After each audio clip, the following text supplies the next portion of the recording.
A paz do Senhor, seja bem-vindo ao EBD em Foco. Meu nome é Herberson, vou ministrar agora a lição número 11 do segundo trimestre do ano 2018, a revista de adultos aí da CPAD. Essa revista, nessa lição que traz como título Ética Cristã, Vícios e Jogos. Nós estamos estudando esse tema Ética Cristã e nessa aula vamos falar desses dois temas que poderiam muito bem ser tratados em lições diferentes. São temas realmente diferentes que podem ser tratados diferentes, mas foi colocado junto esses temas. Por quê? Porque muitas vezes um leva ao outro. Às vezes uma pessoa que é viciada em bebida, ela também gosta de jogar, ela vai para o bar não somente para beber, mas vai para jogar, para apostar. E muitas vezes quem é envolvido em jogatinas também acaba se envolvendo com bebidas. Então assim, são duas coisas que estão misturados, e o jogo também vicia, né? Tem a pessoa que é viciada em algum tipo de jogo, em apostas, jogo do bicho, dentre outras coisas. Então são temas bem relevantes que estão vinculados um ao outro, né? E tem consequências parecidas na vida das pessoas. Então uma pessoa que seja viciada em bebida, em droga, ou uma pessoa que seja viciada em jogos de azar, essa pessoa ela precisa de tratamento, ela precisa de ajuda, né? E a gente sabe que tanto um quanto o outro é pecado, né? Apesar de nós observarmos por aí alguns irmãos que fazem uma fezinha, joga ali na loteria, acha que não tem problema, né? E aí a gente acaba... quando toca no assunto, muita gente, não tem problema, eu só estou tentando melhorar de vida, se eu ganhar eu vou dar o dízimo desse dinheiro, né? Então eu acho meio controverso, né? É algo que não tem base bíblica, mas algumas pessoas realmente pensam assim, né? Que ela pode jogar, que não tem problema, mas acontece que a pessoa que joga, né, na loteria de vez em quando, ela tá só iniciando algo que pode se transformar em algo muito pior. Então ela pode ir aumentando a aposta, ela aumenta a frequência de aposta, ela começa a apostar em outras coisas. Então a loteria ela pode servir de porta de entrada para um buraco muito maior. O que a gente vai falar dentro da lição é que um abismo chama outro abismo, né? O salmista já falou isso, então a gente vai tocar nesse tema mais na frente, mas é uma coisa que puxa outra. Mesma coisa vício da bebida. Um gole não tem problema, beber moderadamente não tem problema, só que aí de repente a pessoa começa a aumentar a quantidade, e talvez até um vício antigo que a pessoa tinha, e ela acha que se ela tomar um pouquinho não vai ter problema, e acaba que ela vai levando a algo muito pior lá na frente. Então são duas coisas que a gente tem que prestar atenção, né? Então tanto a questão da bebida quanto a questão de jogos de azar, né? E também nós vamos falar das drogas, e são problemas que estão dentro da igreja que não adianta nós escondermos, porque tem, né? E muitas vezes quando fala de droga, por exemplo, tem filhos de crentes que estão envolvidos em drogas, e a família está passando por essa dificuldade, e a gente tem que ver o que a Bíblia fala acerca disso. Claro, sabemos que a Bíblia condena, mas como que nós vamos tratar essas pessoas, chegar a essas pessoas, ajudar essas pessoas? Então é uma lição bem interessante. Eu recomendo você assistir essa aula até o fim. Eu tenho certeza absoluta que aqui eu vou seguir o que está dentro da revista, mas vou trazer algo a mais, além da revista. Essa é a ideia do EBD em Foco, que eu ensino dentro da plataforma do EBD em Foco. Você que quer ser um professor de excelência, use recurso didático. Por exemplo, pegue esse slide que eu estou ministrando aqui, entra na plataforma, baixa, usa, procure ler livros, procure um conteúdo a mais. Dentro do EBD em Foco você encontra esse conteúdo a mais, você encontra um e-book em PDF com esse tema para você estudar, você encontra subsídios extras, cursos curso de ética cristã dentro da plataforma. Então você com certeza absoluta vai se capacitar mais e mais. Então nessa aula eu vou trazer um conteúdo a mais, e claro, né, quero que você faça o mesmo na sua aula lá na sua igreja. Vamos lá, começando, o textuário diz: melhor é o pouco com temor do Senhor do que um grande tesouro onde há inquietação. Provérbios 15:16. Na aula anterior nós falamos da questão da vida financeira, que muitas pessoas querem ficar ricas, querem ganhar dinheiro rápido, né, e coloca o amor, né, dela, a vida dela, deposita a confiança da vida dela no dinheiro. Então essa pessoa que quer ter muito dinheiro, né, aqui esse versículo aqui de Provérbios já vai dizer, né, que essa pessoa tem inquietação. Então ter muito dinheiro, por mais que seja de forma legal que você ganhou esse dinheiro, trabalhando, querendo ou não, pode trazer para você inquietação. Então a gente viu na aula passada que não tem problema nenhum você ter muito dinheiro, mas você tem que saber que é uma responsabilidade muito grande, você não pode depositar confiança, né, no dinheiro, tem que confiar no Senhor, né, e também a questão de não, enfim, entra aí e colocar o amor no dinheiro, enfim, tudo isso é confiar em Deus. O dinheiro é só um meio que Deus te deu para você ser uma pessoa feliz, talvez conquistar algumas coisas que você quis conquistar, mas tem que entender que tudo depende de Deus, né? Mas o que nós aprendemos na aula anterior, que o importante é você viver uma vida moderada. Se você tem ali o básico necessário, isso já é bom para você. Então tá valendo para essa lição também, né? Muitas pessoas, né, na verdade todo mundo que joga, né, que vai lá fazer uma aposta, ela tá pensando em ter muito dinheiro, né? Ela quer ganhar na loteria porque ela dá milhões, então ela vai querer ganhar muito dinheiro. Então a ideia, né, aí a pessoa acaba quebrando o princípio que nós aprendemos na aula anterior de viver uma vida moderada. Verdade prática, Deus não criou o ser humano para ser escravo dos vícios nem dos jogos, pois segundo a palavra de Deus, não podemos ser dominados por coisa alguma. Então aqui, a verdade prática, algo bem interessante, resume toda a lição, que Deus nos criou para sermos livres e não viciados, né? Então todo vício vai trazer prejuízos para a vida espiritual e também, né, prejuízos na vida material, prejuízos para a saúde, enfim, prejudica a família, amigos, relacionamentos. Então Deus não nos criou para isso, Deus nos criou para termos bons relacionamentos, para vivermos bem, ter saúde, fazer sua obra. É assim que nós temos que viver. A leitura bíblica em classe se encontra em Provérbios 28, de 1 a 10. Eu não costumo fazer essa leitura para ganhar tempo aqui no vídeo, mas recomendo você fazer se não fez ainda. Introdução. A Bíblia Sagrada enaltece a vida moderada, o trabalho honesto e a boa administração da família. Então é isso que a Bíblia vai enaltecer. A Bíblia vai valorizar a pessoa que realmente trabalha honestamente, come dali do seu próprio suor, né, administra bem as suas finanças, né, cuida dos seus filhos, o marido que cuida dos filhos, da esposa, a esposa que cuida do marido, cuida dos filhos, cuida da casa, enfim, está todo mundo ali em harmonia, vivendo bem. Esse é o plano de Deus para a família. Desse modo, as Escrituras eliminam a possibilidade de o cristão desenvolver-se na prática dos vícios ou jogos de azar. Então, quando a gente olha esse princípio básico que Deus deixou aí para a família, né, a gente vê que a Bíblia condena de forma direta e indireta vícios, né, de bebidas, drogas e jogos de azar. No entanto, as estatísticas indicam dados alarmantes acerca de prejuízos provocados pela prática desse mal na sociedade. Então, nós vamos falar de várias estatísticas mais na frente, mas só para você ter uma noção aqui, mais de 3 milhões de pessoas morrem por ano como consequência de bebidas alcoólicas. Então é um número muito grande de pessoas, sem falar, né, das drogas e também de pessoas que acabam se matando por causa de vícios em jogos de azar, porque se endividaram. Então tudo isso aqui traz consequências ruins para a vida das pessoas, né? Então, querendo ou não, o crente tem que evitar isso aqui, né, porque é bíblico. Vamos lá. Primeiro tópico, vícios, a degradação da vida humana, o pecado do alcoolismo. Então nós vamos começar falando aqui de alcoolismo, né? O consumo de álcool, né, é tanto um vício como um pecado. Isso aí é conhecido, a Bíblia fala isso aí, né? Ou seja, você é uma pessoa, não vou colocar você, né? Vou colocar uma pessoa que está ali sempre consumindo bebida alcoólica com frequência. Essa pessoa, ela já está viciada naquilo ali. Então ela gasta o dinheiro dela em bebida, né? Em contrário, vai andando o contrário em relação à palavra de Deus, porque a gente viu na lição anterior que uma condenação, né? Porque vocês gastam o dinheiro de vocês naquilo que não é pão. Então, muita gente gasta o dinheiro em bebida. Então isso aqui realmente é um vício e um pecado. Como consequência, a embriaguez altera o raciocínio e o bom senso.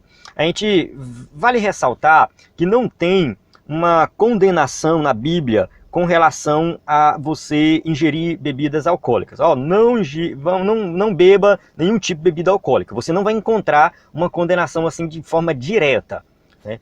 alguns teólogos, baseados em algumas passagens, chegam à conclusão que nós temos que evitar qualquer quantidade, né? Mas outros teólogos defendem a ideia de beber vinho de forma moderada. Eu não vou entrar nesse mérito aqui, que seria um estudo um pouco mais profundo, quem sabe nos comentários ou pelo WhatsApp a gente pode discutir isso aí. Mas o que realmente a Bíblia vai condenar e vai bater mesmo em cima disso, do começo ao fim, de Gênesis a Apocalipse, a Bíblia condena a embriaguez, o excesso. A pessoa beber e ali ela perde o bom senso, altera o raciocínio, e isso traz muitas consequências ruins para a vida das pessoas. Então, quem se envolve com bebida não tem controle, e essa pessoa ela está prejudicando a sua vida espiritual, prejudicando a sua vida física, prejudicando a sua família, a sua vida financeira. São prejuízos realmente grandes, né? E, consequentemente, vai levar à pobreza e problemas de saúde. A gente sabe que isso aqui é fato, né? A pessoa que se envolve com bebidas, a pessoa que não tem controle com a bebida, essa pessoa ela com certeza absoluta, ela vai trazer prejuízo para a vida financeira, vai acabar caindo na pobreza e com certeza vai ter problemas de saúde. Os dados aí da Organização Mundial da Saúde falam o seguinte, que 3,3 milhões de mortes por ano acontecem por causa do álcool. Então o álcool, ele mata pessoas. Então, as pessoas, famílias têm sofrido com isso aqui, né? A cada 36 horas um jovem morre vítima de álcool. Isso aqui, no caso, é uma estatística para o Brasil, né? Uma estatística brasileira. Então isso aqui é no Brasil. Então a morte vinda do álcool pode ser um problema de saúde, mas pode ser também, por exemplo, dirigindo, né? Uma grande parte dos acidentes, pode-se dizer a maioria dos acidentes de carro e de moto, acontece porque a pessoa está embriagada. Então a gente vê inúmeras mortes por causa do álcool, né? E as pessoas não estão alertando para isso. Por mais que tenha lei proibindo e tudo mais, e punindo, e prendendo, multando, mas não param com isso, não param. Então milhares, né, milhões e milhões de pessoas estão morrendo vítimas do álcool. 60% dos índices de cirrose hepática entre brasileiros tem relação com álcool. Então também problemas aqui no fígado, e as pessoas estão morrendo por causa disso aqui, mas não querem parar de beber.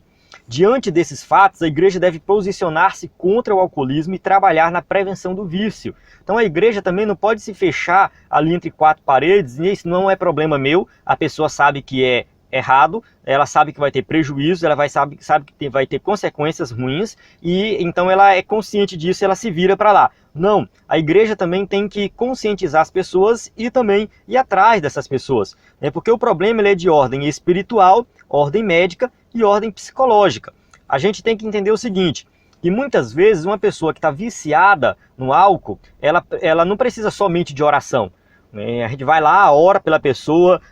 Tem gente que aceita Jesus bêbado. A pessoa vai lá na frente, bêbado, cambaleando, e às vezes até chora, falando que não vai mais beber, que está arrependido. Mas aí depois, na outra semana, essa mesma pessoa que aceitou Jesus está lá no bar novamente bebendo.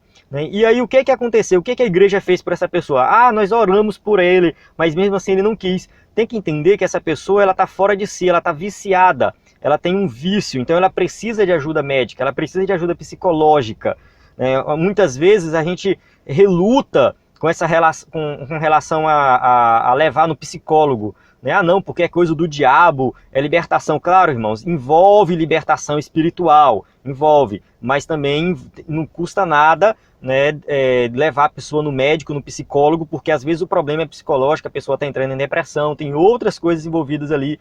Então a libertação do vício, ela vai, a salvação Jesus vai dar, né? A libertação também ele vai dar, mas você não pode também achar assim que Deus não opera através do psicólogo.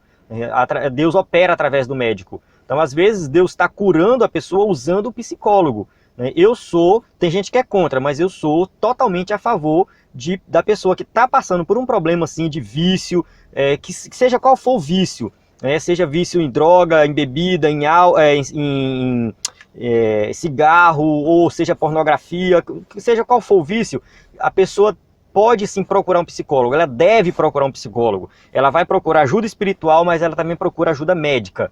Então eu defendo essa ideia, a pessoa tem que procurar, né, e, claro, continuar orando, lendo a palavra, e assim ela vai se libertando disso.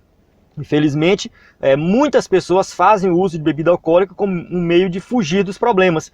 Então, às vezes, a gente não sabe o motivo. A pessoa começa a beber e não sabe, mas é porque dentro da casa dela tem problemas demais. Então, a bebida acaba sendo uma fuga para esses problemas, né? E aí, a questão toda, né, que essa pessoa que ela está longe de Deus, que nós sabemos que diante dos problemas nós temos que buscar a Deus, e aí a gente tem que procurar saber o que está passando com essa pessoa. Ah, ela aceitou Jesus, ela estava vivendo no vício do álcool e aceitou Jesus. Mas por que ela estava vivendo no vício do álcool? Será que a igreja não pode ir um pouco mais além, saber o que está passando na família, o que aconteceu? Às vezes a pessoa perdeu um ente querido e aí está passando problemas também financeiros e perdeu o emprego, alguma coisa do tipo. Então nós podemos ir além de simplesmente orar e procurar ajudar a pessoa como um todo. Então, por isso, né, a igreja precisa sair aí das quatro paredes, né? Ou seja, a igreja somos nós, o povo de Deus, e anunciar que Cristo produz vida. A gente vê aqui João escrevendo no seu evangelho: o ladrão não vem senão para roubar, matar e destruir. Eu vim para que tenham vida e tenham com abundância. Então João registra aqui as palavras de Jesus, onde Jesus vem dizer, né, está dizendo aqui que ele vem para que nós tenhamos vida. Então, viver no álcool, isso não é uma vida. Então nós temos que oferecer Jesus para que as pessoas realmente tenham vida, e concede paz à alma. Deixo-vos a paz, a minha paz vos dou, não vou-la dou como o mundo a dá, não se turbe o vosso coração, nem se atemorize. João 14, 27. Então a gente observa o seguinte, que as pessoas estão procurando a bebida para ter paz, né, para ter um momento ali onde ela está fugindo dos problemas, mas a gente entende pela palavra de Deus que Jesus supre essa necessidade. Então Jesus ele pode resolver os seus problemas, basta nós entregarmos nas mãos dele, que ele vai resolver, ele nos dá paz. Então, não precisamos de bebida alcoólica, ninguém precisa recorrer à bebida alcoólica. E quem fez isso precisa conhecer Jesus, porque somente Jesus pode realmente dar o que essa pessoa está precisando. A bebida, muitas vezes, vai dar algo ali, um passageiro, uma paz passageira. Depois que passar aquilo ali, ela vai ter que recorrer à bebida de novo. E daí vem o vício, porque ela sempre vai ter que viver naquela situação, sempre ingerindo mais e mais e mais. Ela vai, né, nunca vai parar, porque só tem paz, né, só tem esse descanso que ela está procurando quando ela ingere a bebida. Então, por isso que se torna um vício. Mas Jesus vai dar esse descanso e ele é eterno. Nós teremos paz, né, para a eternidade.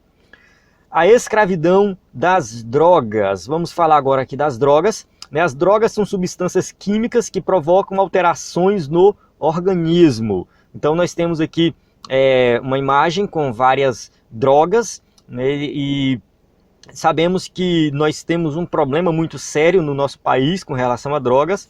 Todos os municípios do Brasil já têm drogas sendo comercializadas. Então, é um mal que se alastrou. O governo não tem mais controle. As pessoas começam a usar drogas desde cedo, tanto bebida alcoólica quanto drogas, desde os 13, 14 anos de idade, é que as pessoas já começam a ter contato com isso aqui.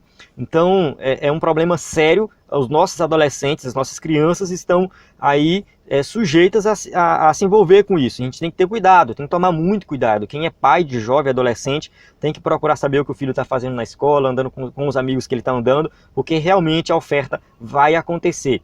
Essas substâncias, elas causam dependência, né? Ou seja, causam uma dependência onde a pessoa usa uma vez e ela já quer usar de novo. Tem drogas tão poderosas que apenas um uso, uma vez, já faz a pessoa se tornar dependente. Ela é uma substância que entra no corpo e assim que ela passa o seu efeito, já pede mais, já quer mais. Outras substâncias demoram um pouco para causar dependência, no entanto, causa também da mesma forma, né? E o consumo excessivo pode, né, provocar morte por overdose. Sabemos que milhares e milhares de pessoas morrem, né, por overdose de drogas, porque elas acham que quanto mais consumir, melhor vai ser, maior vai ser o efeito, e acaba prejudicando o próprio corpo e morrendo. As drogas afetam o funcionamento do coração, do fígado, do pulmão, do cérebro.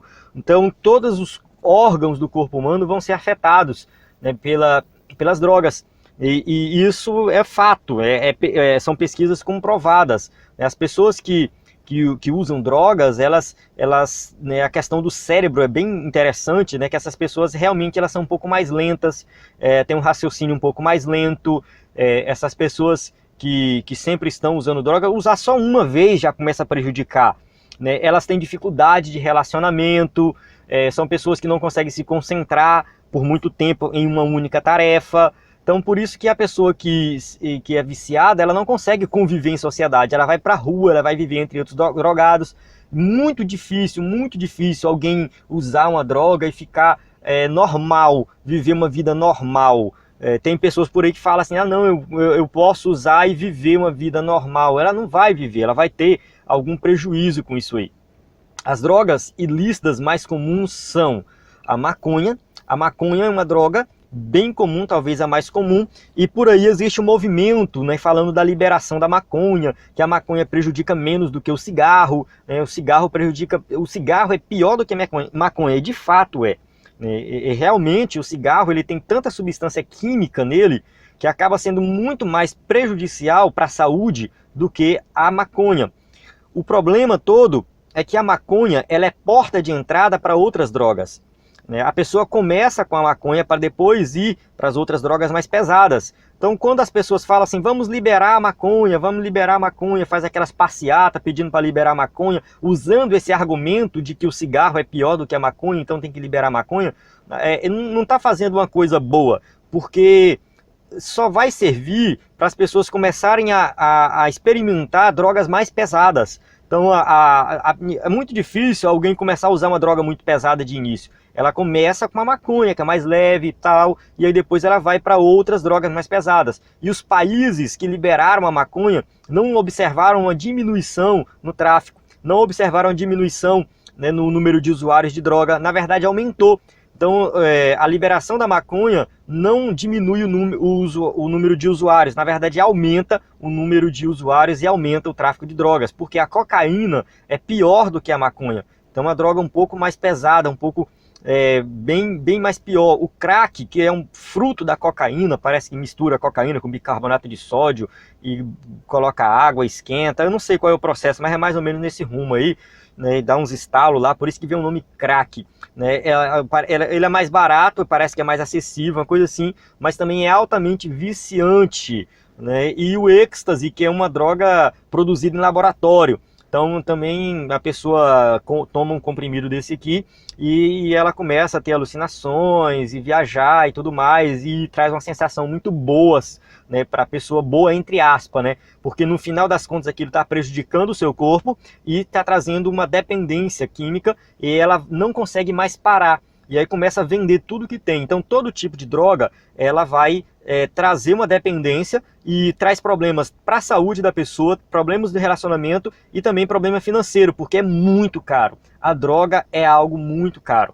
Então por isso que a pessoa precisa roubar para comprar a droga, para manter o vício. Isso é um problema sério. Já tem as drogas lícitas, são cigarro, né, e álcool, né, são drogas lícitas. Se a gente for parar para pensar, tem muitas outras drogas lícitas que são vendidas nas farmácias como remédio. Tem gente que fala assim, eu uso a maconha como remédio. Existe essa possibilidade? Sim. Tem gente, eu conheço pessoas que fazem o chá da maconha porque diz que serve como remédio, né, aí é outra história, né, uma outra discussão, mas ser usado como remédio, tudo bem. Não vou, tanto que a maconha, ela, na verdade, ela era usada como remédio, né, antigamente. Depois que ela passou a ter esse uso relacionado à questão como droga, né, como vício, enfim. Mas ela sempre foi usada como remédio. Mas nas farmácias, quando a gente compra um remédio, por isso que o nome da farmácia às vezes é drogaria. Ou seja, você vai na drogaria, você está comprando o quê? Drogas lícitas, né, são processadas em laboratório, que tem um fim específico para resolver um problema. Mas, olhando, por exemplo, para o cigarro e para o álcool, são drogas lícitas, mas que prejudicam igualmente a pessoa como qualquer droga ilícita. Os dados da ONU falam o seguinte, que o consumo de droga mata 200 mil pessoas por ano. Então muitas pessoas estão morrendo por aí. E o Brasil, né, tem uma média de 30 mil mortes por ano devido ao tráfico de drogas. Então a gente observa também que aqui as drogas, né, o número de pessoas que estão morrendo por causa da droga, do tráfico de droga, envolve a questão do tráfico. Por quê? Porque como é proibido, a droga é proibida, tem que ser vendida de forma clandestina. E aí tem a questão dos traficantes, e tem ali o traficante está ganhando com aquilo ali enquanto as pessoas estão morrendo. E o tráfico de droga é algo muito, muito, muito forte, né, no nosso país. E milhares de pessoas estão pagando com a vida por causa disso.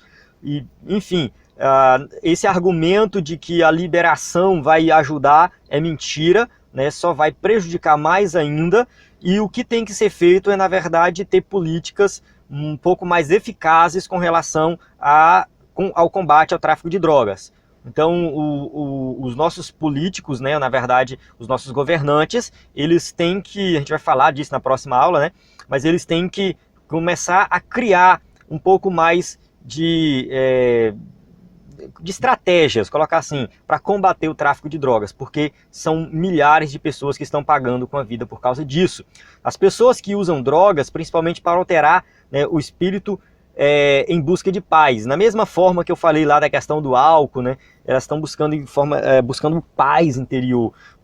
No entanto, as drogas agridem o corpo. Eu coloquei a foto aqui de um ator conhecido, né, que você pode comparar ele antes e depois das drogas. Você pode fazer uma pesquisa no Google e coloca aí antes e depois das drogas. Você vai ver várias personalidades, várias pessoas famosas que entraram no mundo das drogas e você vê o antes e o depois. Né, realmente prejudica a aparência, o corpo da pessoa, né, só que nós sabemos que o nosso corpo é templo do Espírito Santo. Ou não sabeis que o vosso corpo é templo do Espírito Santo, que habita em vós, proveniente de Deus, e que não sois de vós mesmos? 1 Coríntios 6,19. Então a gente sabe o seguinte, que o ímpio, claro, o ímpio não tem o Espírito Santo, né, o ímpio não está nem aí para isso, mas ele foi criado, né, para ser morada do Espírito Santo. Então o ímpio, ele está prejudicando o que seria a morada do Espírito Santo. Então ele tem que, quando se um ímpio, um usuário de drogas, ele se converte ao Senhor, realmente ele passa a ser morado do Espírito Santo, ele tem que abandonar isso aí. Ele tem que abandonar as drogas. Não faz sentido um crente usuário de drogas, isso não existe, né? Não tem como. Se tem por aí, está errado, né? Não está de acordo com a palavra de Deus. Então ser crente, servir a Deus é ser morado do Espírito Santo e tem que abandonar todo tipo de vício. O cristão não deve usar nem participar de movimentos que visam legalizar as drogas. Então nada de apoiar esse tipo de movimento, isso não tem nada a ver o cristão fazer isso, porque seria uma tragédia generalizada. Né? Nós temos que dizer não para a legalização da droga. Condenar isso aqui, nada de legalizar. Não existe isso, só vai trazer mais e mais prejuízos. Jogos de azar. Né? Vamos para a nossa segunda parte aqui da nossa aula. Né? Falamos do cigarro, falamos das drogas, do álcool. E encerrando essa primeira parte, vamos ver agora a segunda parte, que jogos de azar, uma armadilha para a família. A ilusão do ganho fácil. A sedução dos jogos de azar ocorre pela esperança de se obter lucro instantâneo. Ou seja, o objetivo é ganhar dinheiro de forma rápida, né, sem trabalhar, simplesmente fazendo uma aposta, né, fazendo um jogo, fazendo alguma coisa do tipo. As pessoas são atraídas por essa ilusão, né, do dinheiro fácil, sem esforço, sem trabalho. Então, ou seja, seria muito bom, né, ganhar dinheiro sem trabalhar. Mas será que isso está de acordo com a palavra de Deus? Será que foi isso que Deus planejou para nós? Nós sabemos que os jogos de azar, eles quebram alguns princípios bíblicos. Se nós formos olhar aí para os 10 mandamentos, ele quebra pelo menos 3 mandamentos. Primeiro, a cobiça. A Bíblia fala, né, um dos mandamentos, não cobiçarás a casa do teu próximo, nem a coisa alguma do teu próximo. Então você vai lá para Êxodo 20, você vai ver lá os 10 mandamentos e você vai ver que está falando para não cobiçar. Então quando a pessoa começa a amar o dinheiro e buscar mais e mais dinheiro, ela está fazendo o quê? Cobiçando. E quando ela participa de apostas, né, de jogos, o que ela está fazendo é cobiçando algo que é do próximo. De forma indireta, é isso que ela está fazendo. Né? A Bíblia vai condenar também o roubo. Não furtarás, está lá dentro dos 10 mandamentos também. Não furtarás. Então isso aqui, a questão do jogo, muitas vezes as pessoas usam o argumento de que os jogos legalizados, o governo está ganhando, porque paga imposto e tudo mais, só que o pobre está lá gastando dinheiro e não está ganhando nada, está roubando, né? Uma forma indireta também de roubar do pobre, né? E é uma forma de idolatria também. Então quando a pessoa começa a confiar mais no dinheiro, no jogo, na maneira de conseguir o dinheiro através do jogo do que confiar em Deus, ela está adorando mais o dinheiro do que o próprio Deus. Então ela está também cometendo idolatria. Então pelo menos, no mínimo, 3 mandamentos são quebrados através, né, dos jogos de azar. Então as pessoas jogam muitas vezes na expectativa de resolver problemas financeiros. Então a pessoa está passando por um problema financeiro, ela vai jogar. Só que aí acontece que ela vai só se endividando cada vez mais. Né? Ciente dessa realidade, o Estado não consegue ser eficaz no combate à jogatina. Acontece que aqui no Brasil é proibido cassinos, né, só no caso aqui a loteria, né, a Loteria Federal, que é legalizada, é coisa organizada pelo governo e tudo mais, mas qualquer outro tipo de jogo, jogo do bicho, dentre outros jogos, são proibidos. Né, e acontece que a gente vê que o jogo está acontecendo de forma ilegal. Né, então é proibido, mas acontece de forma ilegal e o Estado não consegue combater isso aí. Então tem bingo eletrônico rolando por aí, caça-níqueis, jogo do bicho, dentre outros, tem vários por aí, apostas de todo tipo. Então tudo isso vai ser contrário, né, à lei brasileira, né, vai ser contrário à lei brasileira e vai ser contrário à palavra de Deus. Então quem mora nos Estados Unidos já é diferente, né? Lá é liberado, alguns estados dos Estados Unidos, não todos, né? Tem uns que não são, mas a maioria dos estados são liberados, a questão dos jogos em cassinos, né? E lá o prejuízo é muito grande para a vida das pessoas. Aqui no Brasil não tem a liberação, mas tem muito jogo ilegal e acaba sendo muitas pessoas sendo prejudicadas. Então um exemplo aqui, o jogo do bicho, né? Rende R$500 por minuto, né, no Rio Grande do Sul. É um exemplo, né, um exemplo. Mas jogo do bicho tem no Brasil inteiro. Então é um sistema que lucra e lucra muito. Lucra muito. Então o jogo ilegal no Brasil está lucrando muito. Mas os jogadores tornam-se compulsivos. Ou seja, eles não conseguem parar de jogar. Então eles vão muito mais longe, né, e continuam jogando cada vez mais. Eles endividam-se, ou seja, ficam totalmente sem dinheiro, arruinam a família, né, porque começa a ter problemas financeiros, envolve a família nos problemas e arruinam a própria vida. Então, a questão do jogo vai trazer aí também um vício também. Nós falamos no tópico anterior sobre o vício das drogas, tem agora o vício dos jogos. Então, depositar a esperança na sorte é pecado e implica não confiar na providência divina. Então, quando a pessoa começa a confiar somente na sorte, no sentido de ganhar dinheiro no jogo, numa aposta, ela está eliminando a providência divina, está eliminando a ajuda que Deus pode dar para ela, está eliminando a confiança, né, em que Deus pode prover todas as coisas, confiança em Deus. Muita gente fala assim, mas a Bíblia fala de lançar sorte, né? Tinha um método de lançar sorte lá dos sacerdotes, né? O sumo sacerdote lançava sorte, tem o caso de Jonas, que lança sorte também, para saber lá quem lançaram sorte no navio, para saber quem estava prejudicando. Tem o caso da escolha do discípulo que foi substituir, ali de Matias, né? Que foi substituir Judas, tudo foi lançando sorte. Acontece o seguinte, que ali não tinha nenhum valor envolvido, né? A Bíblia não vai condenar um sorteio, né? No sentido de vamos sortear para saber quem vai fazer tal coisa, quem vai ser escolhido para tal coisa, porque a ideia era que ali estava envolvido uma escolha soberana de Deus. Era Deus que estava escolhendo, eles lançavam sorte para saber quem que Deus queria que fosse escolhido para aquela função específica ali, para alguma coisa. Acontece que não tinha valores envolvidos. O problema está quando tem valores envolvidos, né? Você está fazendo uma aposta porque você quer ganhar dinheiro. Então está envolvendo valores e, né, já é pecado. Você não está confiando mais em Deus, no que Deus planejou para você. Os males dos jogos na família. Os jogos de azar causam destruições irreparáveis no ambiente familiar. Então isso aqui é fato. né? A pessoa que é viciada em jogo, ele traz o problema para a família. Dizem que todo viciado, ele prejudica no mínimo 14 pessoas ao seu redor, no mínimo. Então, seja qual for o vício, você não está prejudicando a si mesmo, você está prejudicando outras pessoas, você está prejudicando o seu cônjuge, você está prejudicando os seus filhos, você está prejudicando os seus pais, os seus amigos, né? Você está prejudicando pelo menos, no mínimo, 14 pessoas. Então, qualquer tipo de vício, de jogo, qualquer que seja, prejudica o ambiente familiar. O jogo vicia e escraviza a ponto de migrar todos os recursos de uma família para pagamentos de dívidas contraídas pelo jogador.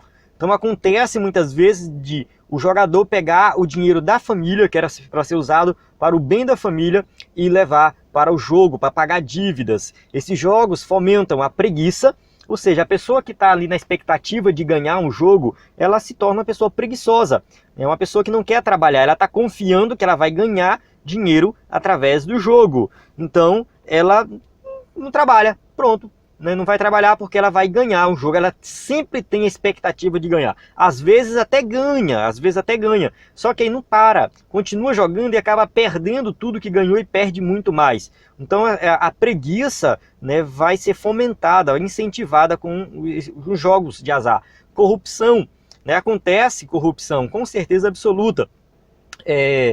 Enfim, a pessoa vai se envolver em coisas erradas para conseguir dinheiro, para jogar e tudo mais, né? E principalmente quando as pessoas falam assim, tem que legalizar o jogo e tudo mais, não adianta, não resolve o problema, a corrupção só vai aumentar. A marginalidade, pessoas roubam, matam por causa de jogo. A agiotagem, a pessoa às vezes recorre a um agiota para pegar dinheiro emprestado, para pagar dívidas do jogo e acaba só se endividando cada vez mais, né? Violência. A questão toda da violência é interessante, né? Por exemplo, que no Brasil o jogo do bicho ele estrutura o crime organizado, né? Muitas vezes o jogo do bicho ele é usado, né, para fornecer dinheiro para traficante, né? Fornecer dinheiro para aqueles grupos dentro da cadeia, PPC, Comando Vermelho, né? Financia o tráfico. Então isso acontece em qualquer país, não é somente no Brasil, até mesmo nos países onde é legalizado o jogo. O jogo muitas vezes é legalizado, mas ele continua existindo cassinos clandestinos e continua tendo ali um financiamento do crime, que na prática é isso que acontece. Acontece um financiamento do crime organizado. Então, não adianta querer liberar o jogo, né? Muitas vezes as pessoas entram com o argumento, porque tem uma lei aí no Brasil que para liberar o jogo podia ser aprovada logo para liberar cassinos, porque tinha antigamente, né, na década de 60 tinha muitos cassinos, e aí acabou, foi uma lei do presidente, um decreto do presidente, e acabou, muitos foram à falência e tudo mais, e eles querem retornar a essa época, né, com o argumento de que vai arrecadar impostos. No entanto, o prejuízo, o que o Estado precisa fazer para manter a ordem, para manter a fiscalização e para tratar dos prejuízos que esses jogos trazem, é muito maior, gasta muito mais. Isso é comprovado nos Estados Unidos. Lá nos Estados Unidos eles gastam muito mais do que arrecadam por causa dos jogos. Então não adianta querer liberar o jogo, legalizar os cassinos, porque vai aumentar o imposto, vai diminuir os problemas. Não, vai aumentar muito mais os problemas. É tentar resolver o problema com outro problema. Em muitos casos, tais jogadores perdem seus empregos, respeito de seus amigos e até o amor de suas famílias. Então a pessoa vai perdendo tudo, perde tudo mesmo. Então as Escrituras nos advertem a zelar pela família. Então as Escrituras, ela vai orientar, nessa passagem de Timóteo aqui está falando de quem vai ser diácono, mas vale para todo mundo, ou seja, todos nós temos que saber, como é que se diz assim, comandar a família, né? Ter a família estruturada, baseada na palavra de Deus. Nós temos uma responsabilidade muito grande com os nossos filhos, como já foi falado em aulas anteriores, são herança do Senhor, nós vamos prestar conta da criação que estamos dando para eles, então nós temos que zelar pela família e não cair em armadilhas, pois um abismo chama outro abismo. Ao ruído das tuas catadubas, todas as tuas ondas e as tuas vagas têm passado sobre mim. Então aqui a gente acontece o que eu falei no início, né? Uma coisa vai puxando a outra, você faz uma aposta pequena, de repente você começa a aumentar a aposta, começa a aumentar, e de repente você já está no fundo do poço, né? Você não consegue mais sair de lá, já está totalmente endividado, é um problema muito sério.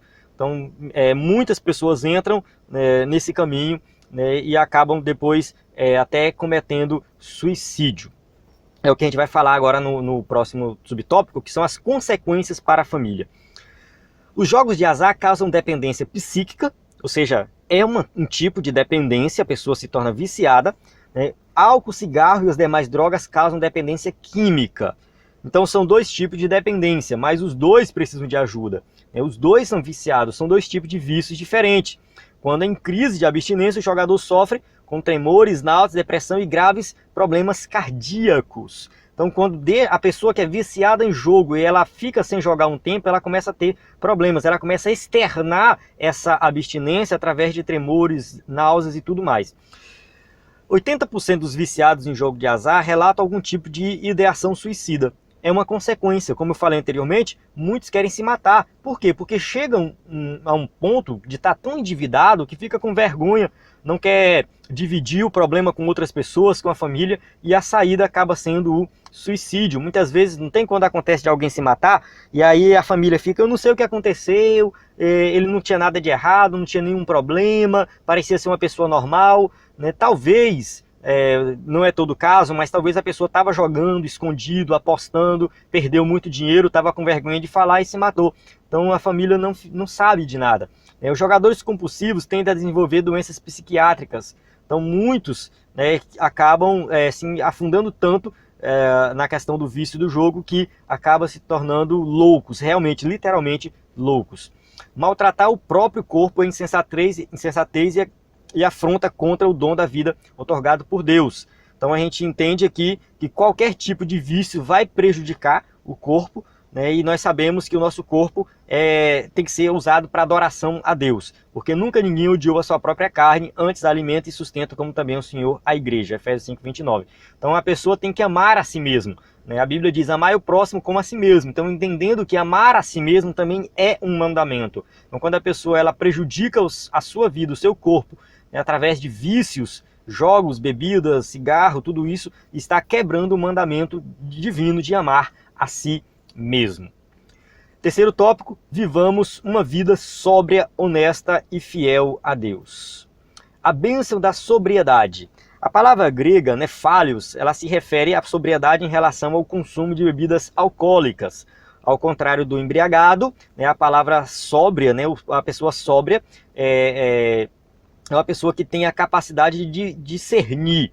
Ela está consciente das coisas, consegue discernir as coisas, o que é certo, o que é errado, o que fazer e o que não fazer. O termo também é usado para identificar a vida equilibrada. Então, a pessoa que vive em equilíbrio. Trata-se da virtude do que controla as paixões da carne. E os que são de Cristo crucificaram a carne e as suas paixões e concupiscências. Gálatas 5:24. Então essa palavra também é usada com relação à pessoa que vai ter essa virtude, o que o apóstolo Paulo ele vai chamar de temperança, né? Quando a pessoa ela é temperante, ela tem controle próprio, né?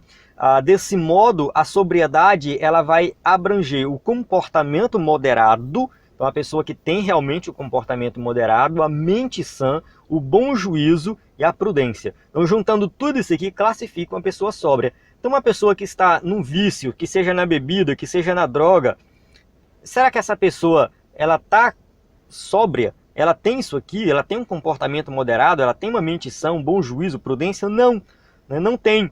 Então isso aqui só tem isso aqui quem está sóbrio. É uma bênção estar sóbrio. A orientação bíblica é de abstinência de todo tipo de imundícia, inclusive dos vícios e dos jogos de azar. Então o que a Bíblia vai nos orientar é nos afastar de tudo isso, né? Afastar das drogas, bebidas, jogos, tudo isso que prejudica o nosso corpo, a nossa mente, as pessoas ao nosso redor e a nossa vida espiritual. Observemos a exortação do apóstolo Paulo quanto ao vinho. Não vos embriagueis com vinho, mas enchei-vos do Espírito Santo. Então, ou seja, deixa o vinho, deixa a bebida e faça aquilo que Deus te chamou. Você foi chamado a ser templo do Espírito Santo, então encha-se do Espírito Santo. Segundo subtópico, honestidade e fidelidade. Uma pessoa honesta não explora o seu próximo. Então a gente entende o seguinte, que a pessoa que é honesta, que serve a Deus, ela não vai, em hipótese alguma, explorar o seu próximo, mas vai conduzir os seus negócios temendo no Senhor. Então a ideia é que o cristão que tem algum tipo de negócio, ou até mesmo que trabalha de empregado, ele não seja uma pessoa que explore o outro, mas que faça tudo de acordo com a palavra de Deus. E ele não retira o seu sustento da jogatina a custo de quem perde dinheiro nos jogos de azar. Então, ou seja, uma pessoa que está jogando e ganhando dinheiro do outro, ela está simplesmente explorando o outro. Ah, porque ele quer jogar, então ele perde porque ele quer, mas ele está explorando. Às vezes tu está ganhando no jogo de uma pessoa que já perdeu muita coisa, mas ninguém está nem aí. Ninguém está nem aí. Quando se trata de jogo, perdeu, perdeu. Né? Vai lá e dá e tudo mais. E acabou, não tem o que fazer. A pessoa apostou o carro, perdeu, o outro vai lá, pega o carro dele e vai embora. Tá nem aí se o outro lá é pobre, tá precisando do carro. Não, cara, tô com dó de ti, ganhei, mas eu não vou pegar o carro não, pode ficar. Não vai fazer isso. Então a questão toda aqui é realmente estar oprimindo o próximo. Ninguém oprime ou engane seu irmão em negócio algum, porque o Senhor é vingador de todas essas coisas, como também antes vô-lo dissemos e testificamos. 1 Tessalonicenses 4:6. Então nunca em hipótese alguma oprimir outra pessoa. Então quando você está jogando e ganhando de alguém, você está oprimindo essa pessoa. E se você estiver perdendo, você está sendo oprimido, que também é a mesma coisa. O verdadeiro cristão não busca amparo na sorte. Não vai buscar amparo na sorte. Por quê? Porque Deus falou, tu vai sustentar a tua família, tu vai se sustentar com o suor do teu rosto. É trabalhando. Esse é o meio que você tem para sobreviver, para comer, para vestir, para passear. Ou seja, você precisa de dinheiro. E para conseguir dinheiro, você precisa trabalhar. Ou seja, você vai trabalhar. E foi isso que Deus planejou. Deus nos deu isso aqui. Ou seja, Deus nos deu tudo que nós precisamos para suprir as nossas necessidades. Então nós não precisamos de tentar a sorte. Não precisamos fazer uma fezinha. Ah, vou jogar ali, fazer uma fezinha, vai que eu ganho. Não precisamos disso. Nós precisamos confiar no Senhor e trabalhar. A fidelidade do cristão é com a palavra de Deus. Mesmo que alguns vícios e jogos de azar sejam lícitos pelas leis do Estado, ou seja, colocou lá, não, porque é lícito a Mega Sena, a lotomania, não sei o que, aqui é lícito, não tem problema nenhum, o governo é do governo, ou seja, não estou nem aí se o Estado aprova isso aí. A palavra de Deus aprova? Se não aprova, não aprova. Se não aprovar, então eu não vou fazer. Então nós temos que ter compromisso com a palavra. O salvo em Jesus não se permite contaminar. Ele vai confiar que Deus vai suprir as suas necessidades e que ele vai conseguir crescer na vida, conquistar tudo que ele precisa através do trabalho e do suor do seu rosto. Os ensinos e os princípios bíblicos devem pautar a vida dos que são fiéis ao Senhor. A tua palavra é lâmpada que ilumina os meus passos e luz que clareia o meu caminho. Salmo 119, 105. Então, ou seja, nós temos que olhar para a palavra do Senhor e seguir o que a palavra do Senhor ensina. E aí, dessa forma, nós vamos abandonar, nós vamos esquecer todo tipo de vício, todo tipo de jogatina, tudo que vem prejudicar a nossa vida espiritual e não está conforme a palavra de Deus. Amém? Chegamos aqui na conclusão. A conclusão diz o seguinte: os vícios e os jogos de azar legais ou ilegais são práticas reprováveis e prejudiciais à sociedade. Os vícios escravizam e destroem a vida e as famílias. De igual modo, o fazem os jogos de azar. Portanto, o cristão deve abster-se da prática de qualquer vício, dedicando-se ao trabalho honesto para o sustento de sua casa. Cabe ao salvo resistir ao pecado e não deixar dominar por coisa alguma. 1 Coríntios 6:12. Então, o que nós temos que fazer é abster-se de qualquer vício, trabalhar de forma honesta. Se você teve problema com isso, que seja na bebida, que seja na droga, que seja no jogo, o que você tem que fazer? Hoje você é crente, serve a Deus, mas você já foi um viciado no passado. Evita estar em lugares onde tem pessoas assim. Se você já teve vício da bebida, não sente na mesa com alguém que bebe. Não vá para o churrasco daquele amigo teu que vai ter bebida alcoólica. Ah não, mas é um grande amigo, ele me convidou para o churrasco, eu não vou beber não. Lá todo mundo bebe, mas eu não vou. Não faça isso, porque você pode não resistir à tentação. Então o certo é você não ir. né? Se você já foi um viciado, você tem fraqueza nesse lado, não vá, né? Ah, vamos jogar um dominó aqui, não tem problema não, não é apostado não, vamos jogar um baralho, não é apostado não. Só que aí de repente você vai relembrando o passado, você vai naquele ritmo, de repente alguém faz uma proposta de apostar, e aí você não resiste à tentação e volta a jogar. Então assim, procure evitar qualquer problema, né? Qualquer situação, coloca melhor assim, né? Procure evitar qualquer situação que faça você lembrar essa sua vida antiga de vício. Evita, corta, corta o mal pela raiz, para que você possa viver sóbrio, porque a sobriedade é uma bênção. Encerro aqui a aula, tem as perguntas para você que vai ministrar com o slide aí na sua igreja, caso queira passar as perguntas para os seus alunos. Acesse o EBD em Foco, que tem cursos de capacitação para você crescer na graça e no conhecimento como professor de excelência. Alguns links aqui para você dar uma lida e se aprofundar no assunto, e eu encerro aqui a aula. A paz do Senhor, até a próxima aula.